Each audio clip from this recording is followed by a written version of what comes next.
Hello everyone and welcome to this video. It's a Greenbrier Tip-off Mountain Division preview. I'm your host Sean Vowells and I'm joined by Joe Meade. Tonight, Joe and I will go over this 4-team MTE happening in the mountains in West Virginia. Joe, we've got 4 teams here.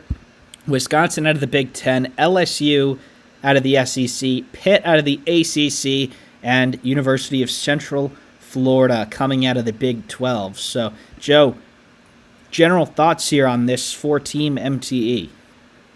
Well, originally you'd think, especially as a Big Ten guy, that Wisconsin's going to come in and dominate this, especially after their dominating win over Arizona. But if you look at that game if you look to that game in its totality, Sean, I think a lot of it had to do with Caleb loving in the worst possible way. And then what did not help was their performance 2 nights ago against Texas Rio Grande Valley.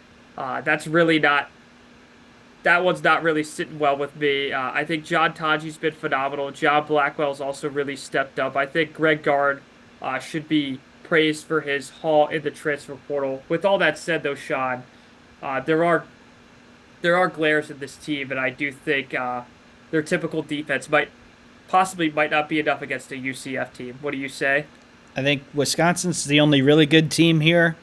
And I do think Pitt is another team that we could see in the NCAA tournament. UCF is a team that did a little damage in the Big 12 in their first year. They made the NIT and they won a couple home games over some good teams. So perhaps that's a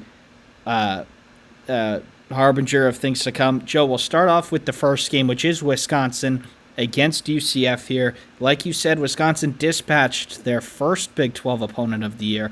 This one might be a little different. The Knights of UCF did start off the year with a victory at home against Texas A&M, who we saw Ohio State really struggle against.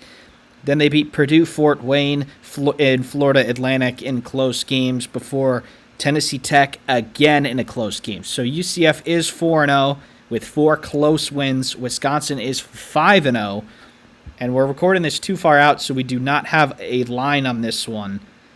But Joe, if you had to guess, you think Wisconsin should be able to win this basketball game?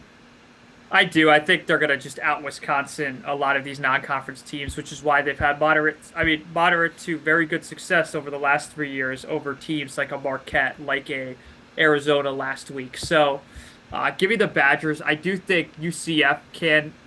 If UCF could stretch the floor, Wisconsin has a bad night, particularly a John Tonji and John Blackwell. I think it's about shutting those two guys down. But I do think Wisconsin wins game one. I think so also. UCF is 33% from 3 on the year. They do have 3 big scores. Jordan Ivy Curry, the UTSA transfer, averaging almost 17 points a game. And they have Keyshawn Hall as well up there, and then Darius Johnson. But other than that, Joe, they just have 3 players in double digits, and I think it will be a rather comfortable 11 to 13 point victory for the Badgers. All right, game 2 on Friday, Joe, is between the other 2 teams. That's Pitt and LSU. That'll be it's listed here at 7:30, but you think 30 minutes after the end of this first game. And Joe, ACC-wise, Pitt has competed well over the years, especially since Jeff Cable's job was on the line. And the Panthers come in at 5-0 also. They did beat Big 12's West Virginia handily, but other than that, they haven't really been tested.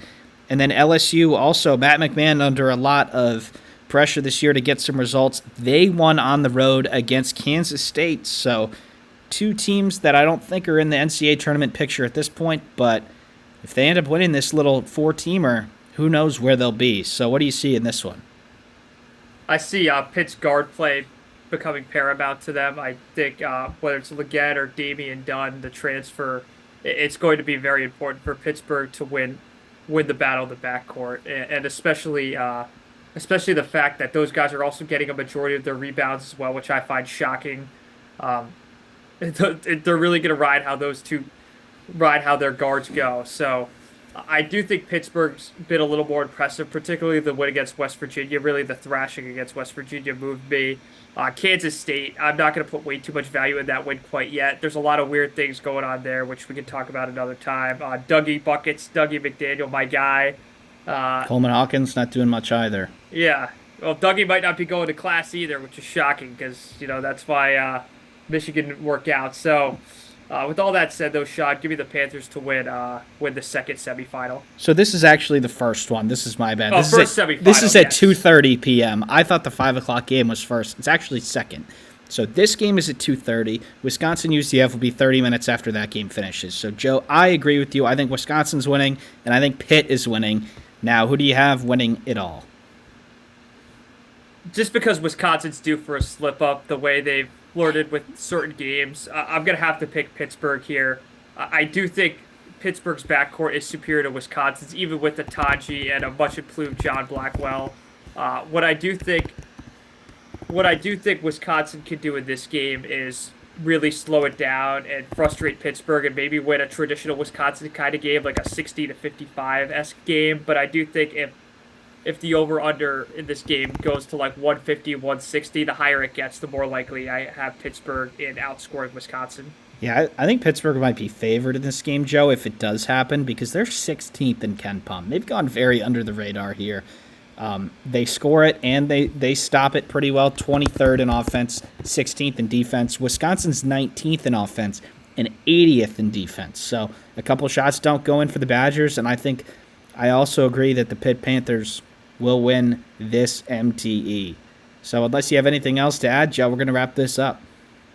No, Sean, I think it should be a pretty entertaining one, and I think this could go a lot of ways, especially if one of our first games is wrong. And it's on the CBS Sports Network. A couple of other MTEs also there. So Friday afternoon, and then championship game will be on Saturday. So thank you, everybody, for tuning in to this MTE preview. We'll see you next time.